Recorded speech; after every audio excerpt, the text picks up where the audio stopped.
आत्मीय भाइयों और बहनों, आज गायत्री ज्ञान मंदिर में स्वाध्याय सत्संग के क्रम को बनाए रखते हुए विषय युग निर्माण योजना में मजनुओं की आवश्यकता, इसी विषय पर परम पूज्य गुरुदेव का एक विचार घुड़दौड़ करता रहा और क्या निकल के आया। उन्हीं का एक प्रवचन जो कभी हमने सुना था, दिमाग में आया, उथल कूद मचाई और उसी को उन्हीं के निर्देशन में आपसे कहने का मन है। आइए सुनते हैं। ओम भूर्भुवः स्वः तत्सवितुर्वरेण्यं भर्गो देवस्य धीमहि धियो यो नः प्रचोदयात्। देवियों, भाई, एक किस्सा गुरुदेव ने सुनाया। बेटा, तुमने लैला मजनू की कहानी तो सुनी ही होगी। लैला मजनू, शेरी फरहाद, कहानी सुनी है ना। जाने कितने प्रेमियों की कहानी सुनी होगी। क्या कहते हैं, सलीम और अनारकली की भी सुनी होगी। ऐसी ही एक कहानी परम पूज्य गुरुदेव द्वारा कहीं सुनाई गई थी कि बेटा, एक लैला मजनू, लैला नहीं, मजनू नहीं, एक लैला थी।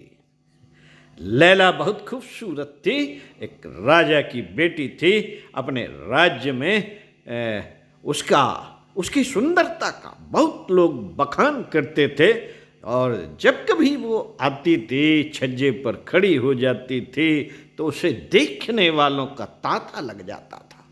तमाम सड़क छाप मजनू, आप तो जानते ही हैं सड़क छाप मजनू कैसे होते हैं। कोई सुंदर लड़की दिखी, उसके आगे पीछे मटकने लगते हैं, साइकिल चलाने लगते हैं, मोटरसाइकिल चलाने लगते हैं, देखने लगते हैं, मुड़ मुड़ कर देखते हैं और सामने टकरा जाते हैं। ऐसे भी मजनू हैं। ऐसे भी मजनू होते हैं जो बस सीटियाँ बजाते हैं और खड़े होके बस ताकते रहते हैं और उसकी ने अगर निगाह जरा सी देख दी उस तरफ तो बस हो गया, दिन पूरा हो गया और प्रसन्न होके घर चले जाते हैं। तो ऐसी ही भीड़ लैला के घर के सामने लगने लगी। जाने कितने आशिक उसके आते थे जिन्हें मजनू ही माना जाता था। दासी अपनी रानी की खूबसूरती पर मुग्ध होती थी, प्रसन्न होती थी, सामने लोगों की भीड़ लगती थी और हाय लैला करके छातियाँ पीटते थे। लोग खड़े होके बड़े मगन रहते थे। लैला को भी अच्छा लगता था।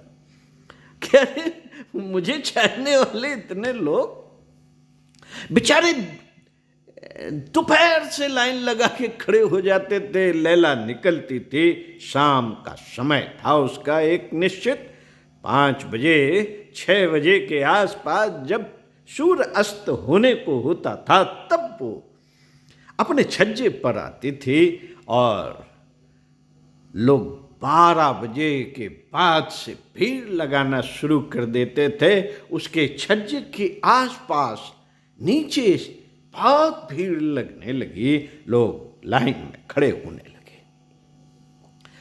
लैला को देख के बस मुस्कुराते, हाय लैला, हम तुम्हारे बड़े आशिक हैं, हम तुम्हें चाहते हैं, इस तरह का अपना गाना गाते रहते थे। लैला को जब उसकी दासी ने बताया कि लैला ने पूछा, ये इतने लोग आने लगे हैं यहाँ पर, बचे क्या है भाई। वो तो ऊंचाई पर रहती थी, उसे आवाज़ सुनाई नहीं देती थी लोगों की, लेकिन आप भीड़ लगना जब शुरू हुई तो उसने पूछा, ये क्यों आते हैं, पता करो जाके। तो पता किया कि वो तो आपकी सुंदरता से बड़े मुग्ध हैं और सब मन ही मन आपको चाहते हैं और बस आपको देखने में उनकी जब आप मुस्कुरा के थोड़ा सा देख देती हैं, हाथ हिला देती हैं, तो बस उनका पूरा हो जाता है और वो सब चले जाते हैं, आपके जाते ही चले जाते हैं। तो दिन भर से लाइन लगाते हैं उनका, हाँ दिन भर लाइन लगाए रहते हैं। और तो इनका खाना पीना, अरे बेचारे धूप में खड़े रहते हैं, दोपहर का खाना कौन खिलाता होगा इन्हें? कुछ नहीं, ऐसे ही थोड़े खड़े रहते हैं। अच्छा, तो वो ऐसा करो, सबके खाने की व्यवस्था करवा दो, एक होटल खुलवा दो, सब लोग भूखे कोई नहीं रहेगा, हमारे राज्य में सब भूखे नहीं रहेंगे। अरे भाई, इतनी दूर हमें ही देखने आते हैं तो हमारी ये जिम्मेदारी बनती है कि इनके खाने पीने की व्यवस्था कर दी जाए। तो इसका कोई चार्ज? दासी ने पूछा। नहीं, कोई चार्ज नहीं, इनको सब मुफ्त में, ये हमारे दर्शन के लिए आते हैं तो इनको मुफ्त में खाना खिलाए।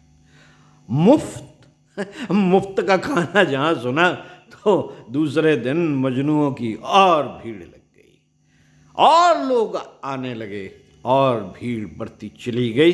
अब जब भीड़ बढ़ने लगी तो लैला ने कहा कि भाई ये भीड़ बढ़ती ही जा रही है, राजा साहब तक बात पहुंचेगी कि भाई इतने लैला के दीवाने हो गए हैं। तो ऐसा कैसे चलेगा, कहीं इनकी खदेड़ न दिया जाए। बेचारे आते हैं इतनी दूर दूर से, जाने कहाँ कहाँ से आने लगे, फिर तो देश विदेश से लोग आने लगे।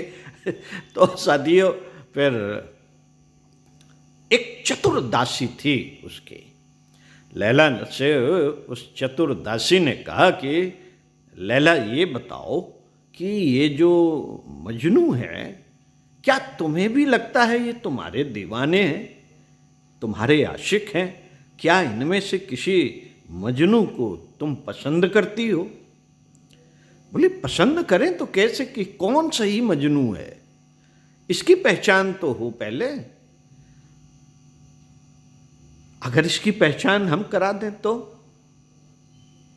तुम्हें 1 दिन, 2 दिन, 3 दिन, 4 दिन, 1 हफ्ता छज्जे पे नहीं आना है। और अपने आसपास की जो दासियां उनसे बोल दो, मान लो कोई पूछे बाहर जाके उनसे, तो उनसे बोल दो कि सब लैला बीमार है। तो ठीक है, लैला बीमार हो गई और उसने नीचे दासी ने जाके सबसे कह दिया, भाई लैला क्यों नहीं आ रही? जैसे ही दासी आई उनकी नीचे तो सभी ने पूछा, अरे लैला नहीं दिखी आज, लैला नहीं दिखी। उन्होंने कहा नहीं, लैला बीमार है। सब लोग, वो तो फ्री खाना मिल ही रहा था, तो सब लोग वहाँ लेट गए, लैला की दुआ कर रहे हैं, भाई हम लोग यहीं नमाज पढ़ेंगे, यहीं आरती करेंगे, यहीं दुआ करेंगे, यहीं भगवान का भजन करेंगे, लैला जल्दी ठीक हो जाएगी। और बस अब वहाँ पे भजन कीर्तन चलने लगे और नमाज पढ़ी जाने लगी। जो मोहम्मदन थे वो नमाज पढ़ने लगे, अल्लाहू अकबर जाने क्या क्या कहने लगे, और जो हिंदू थे वो जय श्री राम, जय बजरंगबली, और जाने कौन कौन से पाठ शुरू हो गए वहाँ पे। लैला नहीं दिखी, 1 हफ्ता हो गया और लोगों का भजन कीर्तन भी चल रहा था, दुआएं भी चल रही थी, भोजन लंगर चल ही रहा था फ्री में, तो किसी को कोई दिक्कत नहीं थी, भीड़ में कोई कमी नहीं आई। अब दासी ने जब 4-5 दिन हो गए, कोई वो लैला छज्जे पे नहीं आई, सब लोग कहें बहुत बीमार है, बीमार है, बीमार है। तो अब वही चतुर्दासी फिर आई 5-6 दिन बाद, तो सब ने फिर पूछा, अरे लैला कैसी है? लैला बहुत बीमार है। क्यों क्यों बीमार है, क्या बात है? वो वैद्य आए थे बाहर से, उन्होंने कहा कि लैला कुछ दिनों की मेहमान है, इसके शरीर में खून नहीं बचा, 6 बोतल खून कम से कम चाहिए। 6 बोतल? हाँ 6 बोतल। अरे 6 बोतल तो शरीर में होते ही है लोगों के, फिर वो मर जाएंगे। तो बोले उसकी जान बचाई जा सकती है, कम से कम 3 बोतल खून तो चाहिए ही चाहिए। तो आप तो सब लैला को चाहते हैं, उसके लिए प्रार्थना कर रहे हैं उनके, हाँ तो फिर आप 1 बोतल खून आप दे दीजिए, एक आप दे दीजिए, एक आप दे दीजिए, हो गया 3 बोतल, बस जान बच जाएगी लैला की। अब जैसे ही उससे कहा तो बोला अरे अरे मैं तो अभी आया और बहुत किसके हमें सूसू लगी है, मैं अभी आया बस, और वो चला गया। दूसरा बोले अरे हमारे पेट में दर्द हो रहा है, पेट में दर्द हो रहा है, और हम अभी आए बस 5 मिनट में, और वो चला गया टट्टी करने। और एक बोला वो मुझे बहुत ज़रूरी काम याद आ गया और मेरे पिताजी बीमार हैं, उनकी दवाई दे आऊँ और बस लौट के आता हूँ, अभी हाल खूल देता हूँ। और धीरे धीरे जैसे ही वो 3 भागे जो आगे आगे थे, मटक रहे थे, और चौथा भी ऐसे ही कुछ करके भाग गया, और हम अभी आ रहे हम ही आए, वहाँ पर भीड़ छट गई और लोग भागने लगे। और अभी अभी आए, एक मजनू वहाँ पर लेटा था।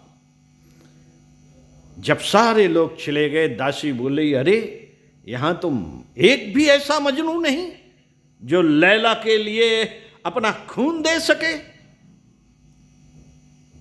ड्रामा करते हैं सब कि हम छाप चाहते हैं।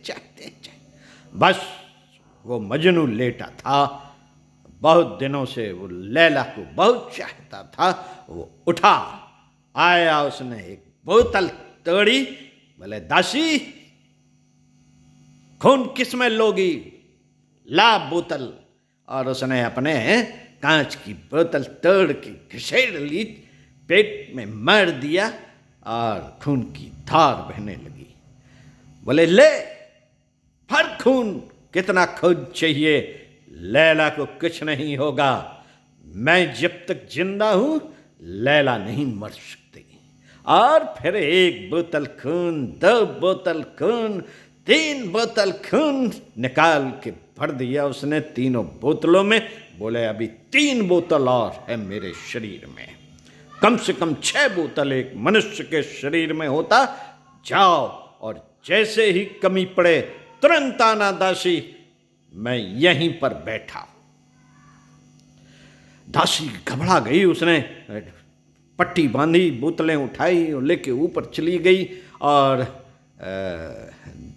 लैला को सब किस्सा सुना दिया।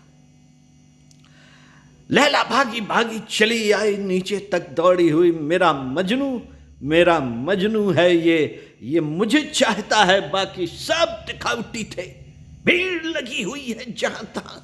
गुरुदेव कहते भीड़ नहीं चाहिए मुझे वो मजनू चाहिए जो अपने शरीर से खून की धार बहा सके।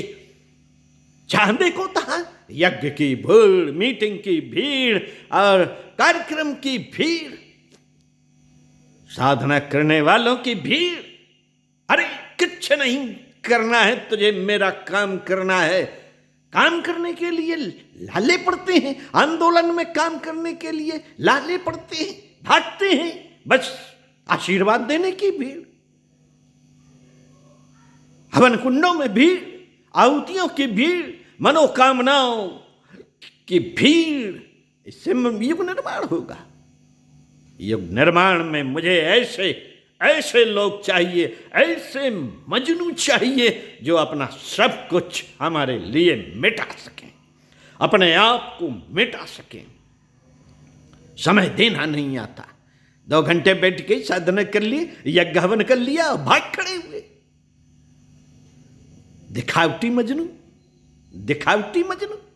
मनोकामना की भीड़ वाले मजनू, यज्ञ हवन में बैठने वाले मजनू। लानत है ऐसे मजनुओं पर। गुस्सा आती है मुझे, परम पूज्य गुरुदेव प्रवचन सुनाते हुए कह रहे थे, गुस्सा आती है मुझे, ऐसा लगता है डंडा उठाऊं इनको खदेड़ दूं। तो साथियों, मजनू क्या है, आपने क्या किया है, इस पर चिंतन मनन जरूर कीजिए। और मजनू बनना है गुरुदेव के मजनू बनना है तो विचार क्रांत अभियान को अपनाना पड़ेगा। 7 आंदोलन में से कोई एक आंदोलन पकड़ के अपनी एक एक बोतल खून उसमें देनी पड़ेगी, नियोजित करनी पड़ेगी। इससे कम में युग निर्माण योजना नहीं हो सकती। तो इसी पर चिंतन करिए और मनन कीजिए। हाँ, गुरुदेव के मन की बात समझिए। ऐसे ही थोड़ी उन्होंने कहा था कि मुझे हीरों का हार पहनना है।